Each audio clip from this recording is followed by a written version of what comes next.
Bonjour mes amis, que Dieu vous bénisse tous et que le Saint-Esprit, je sais que le Saint-Esprit va conduire les pensées de nous tous pendant que nous méditons dans la parole dont nous allons parler d'ici à quelques instants. Mais j'aimerais que vous compreniez une chose, et c'est l'une des raisons pour lesquelles nous serons en train de commenter au sujet de l'une des figures les plus expressives, bibliquement parlant, en ce qui concerne la foi, en ce qui concerne la crainte envers Dieu, en ce qui concerne la conduite en relation à Dieu. Nous allons parler de Job pour que vous, qui nous regardez en cet instant, veniez vous évaluer, peser votre propre vie face à ces informations dont nous parlerons. Ce qui est très important. Vous voyez que, juste pour que vous ayez une idée, je laisse la question en suspens. Pourquoi est-ce que beaucoup sont appelés, mais peu sont élus? Pourquoi est-ce que Dieu, quel est le critère que Dieu utilise, je pense, pour qu'il y ait peu d'élus, et la plupart est méprisé? Dieu serait-il injuste de laisser de côté la majorité et d'en choisir juste peu? Ou est-ce que le fait que la porte qui conduit à la perdition est bien plus attirante que la porte qui conduit au salut? Bien, nous allons voir, conférer, que Job était une figure extraordinairement exceptionnelle. Il a été cette personne exceptionnellement exceptionnelle, si nous pouvons dire cela ainsi. Et nous allons conclure ces pensées sur Job. Nous allons en parler plus tard dans le programme, en parlant de foi, où Esther et moi, nous serons à 9h30, tout à l'heure, ici, à travers la TV Temple, et vous êtes invités à participer. Bien, Job, nous allons parler de Job. Job, selon le texte sacré, dit: il était un homme intègre et droit. Il craignait Dieu. Il se détournait du mal. Donc, le caractère de Job était celui-ci. Job, avec ces mots, nous vérifions que le caractère de Job répondait parfaitement à ce que Dieu aspire, désire que chacun de nous soit devant ses yeux. Donc le texte dit que Job était l'homme le plus important, le plus riche d'Orient. Personne n'était plus riche et plus important que Job à son époque. Là, dans le pays d'Us et en Orient, il n'y avait personne semblable à Job. C'est-à-dire une figure qui évidemment viendrait à typifier qui? Le Seigneur Jésus, le Fils parfait de Dieu qui est venu au monde pour nous sauver. Mais qu'est-ce qui attire l'attention dans la vie de Job, dans le caractère de Job. Job n'était pas comme un apôtre. Job n'avait pas la connaissance, une connaissance aussi vaste comme nous avons aujourd'hui en relation à la foi, au salut, au Saint-Esprit. Il n'avait pas les connaissances que nous avons aujourd'hui, que nous réunissons aujourd'hui. Aujourd'hui, vous ouvrez la Bible, vous avez une vaste connaissance de la grandeur de Dieu. Job n'avait pas cela. Il n'avait pas cette connaissance. En vérité, Job ne connaissait même pas Dieu, mais juste par le fait, seulement par le fait d'avoir entendu parler, pour avoir eu peu d'informations, évidemment, de ses parents. Job a été un jeune élevé sur la crainte de Dieu, la crainte envers Dieu, dès son enfance. Donc, adulte, il est devenu l'homme, disons, dont le caractère est idéal, le caractère que Dieu attend de chacun de nous.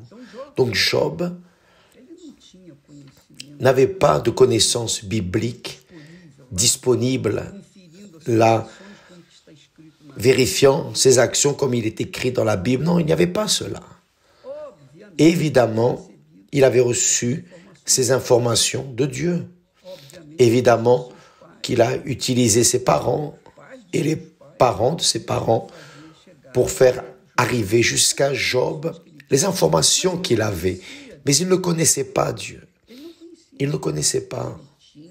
Il avait des informations, ce qui arrive avec la plupart des personnes. La plupart des personnes qui participent dans les églises, dans leurs dénominations respectives, ont des informations, de vastes informations de Dieu. Beaucoup de personnes qui étudient la Bible, la théologie, mais avoir eu une rencontre, une expérience personnelle du Seigneur Jésus, comme recevoir le Saint-Esprit, parce que c'est quand la personne reçoit le Saint-Esprit, le baptême du Saint-Esprit, qu'elle connaît Dieu. Sans le baptême, elle a des informations, elle réunit des informations. Mais elle ne connaît pas personnellement Dieu. C'est pour cela que nous parlons autant de cela. La personne doit recevoir le Saint-Esprit parce que si elle ne reçoit pas le Saint-Esprit, difficilement elle sera sauvée. Difficilement.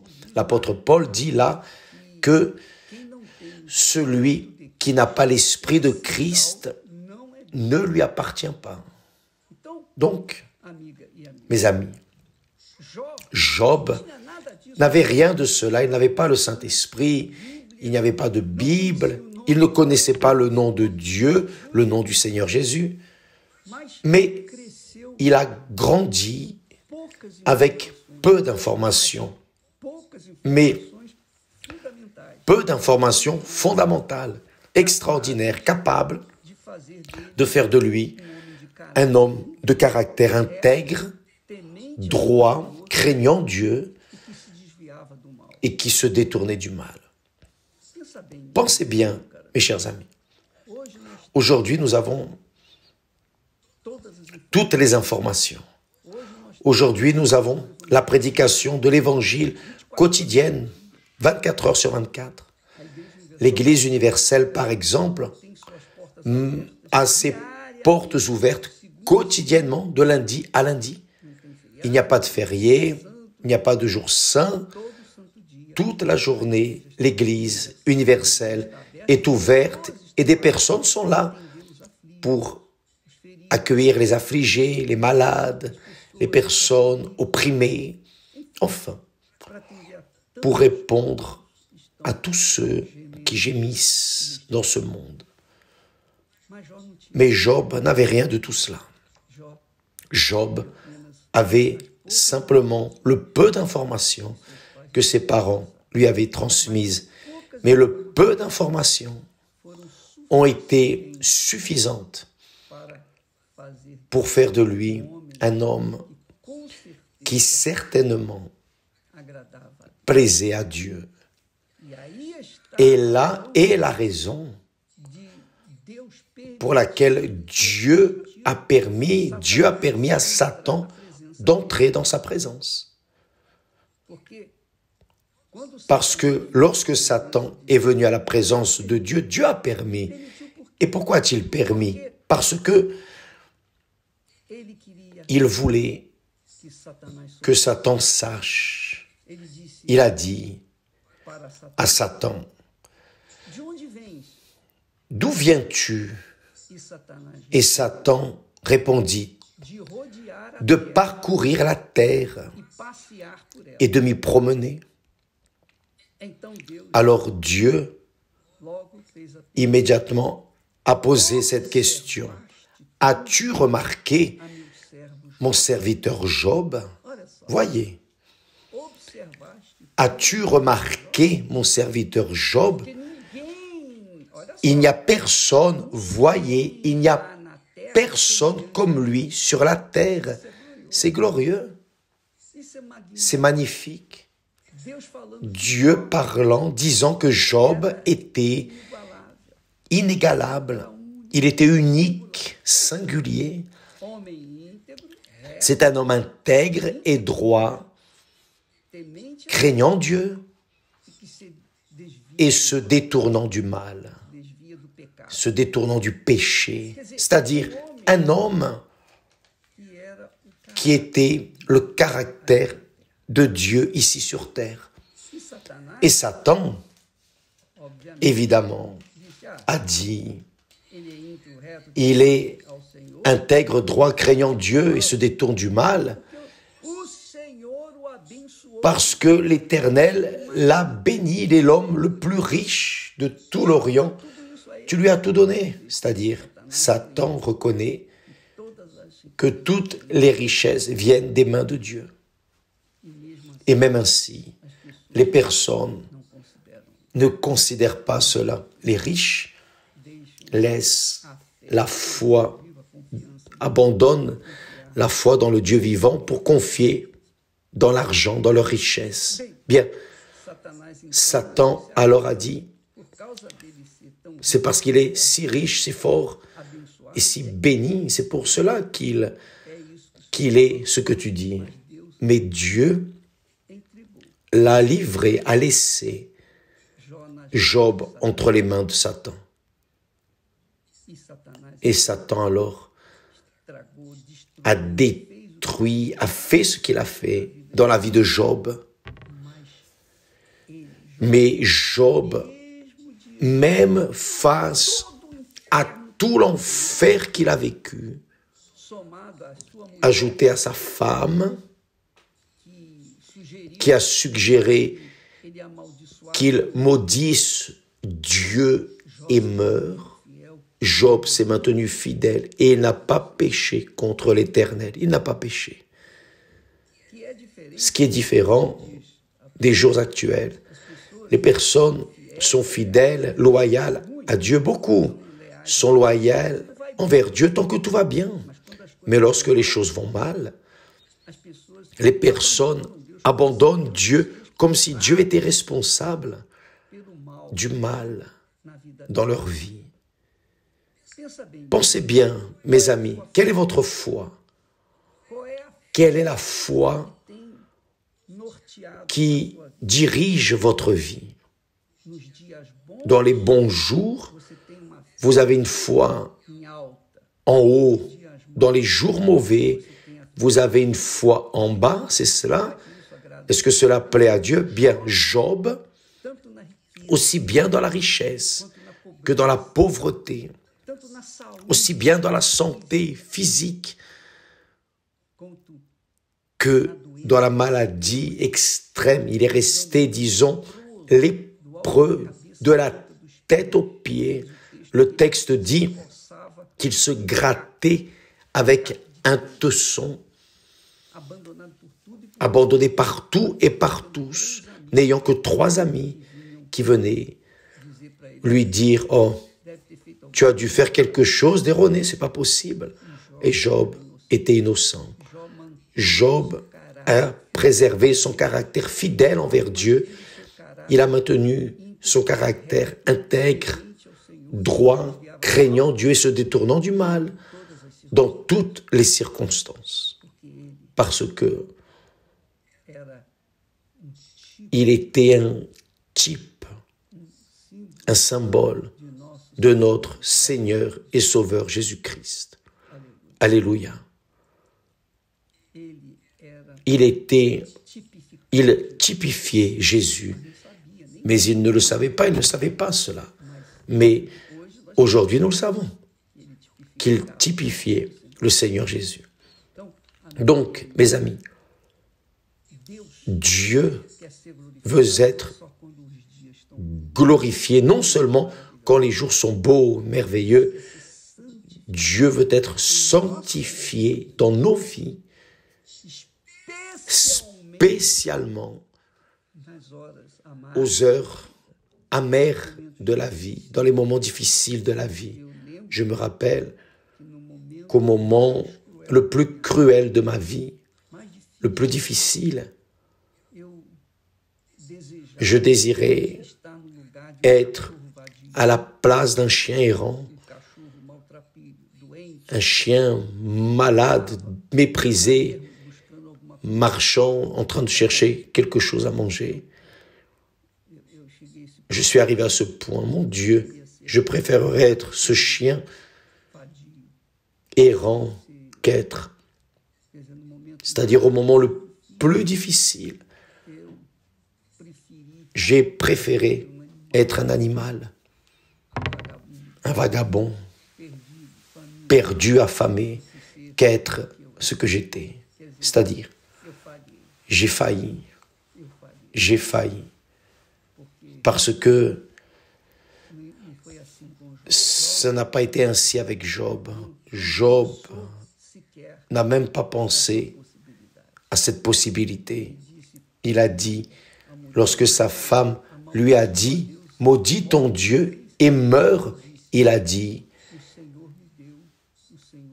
« Dieu m'a donné, Dieu a enlevé, que son nom soit glorifié, loué. » C'est-à-dire, nous avons reçu le bien de l'Éternel. Nous ne recevrions pas le mal.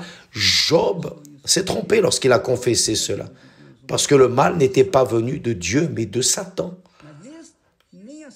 Mais même ainsi, il n'a pas péché. Il pensait, le pauvre, il pensait que tout ce mal venait de Dieu.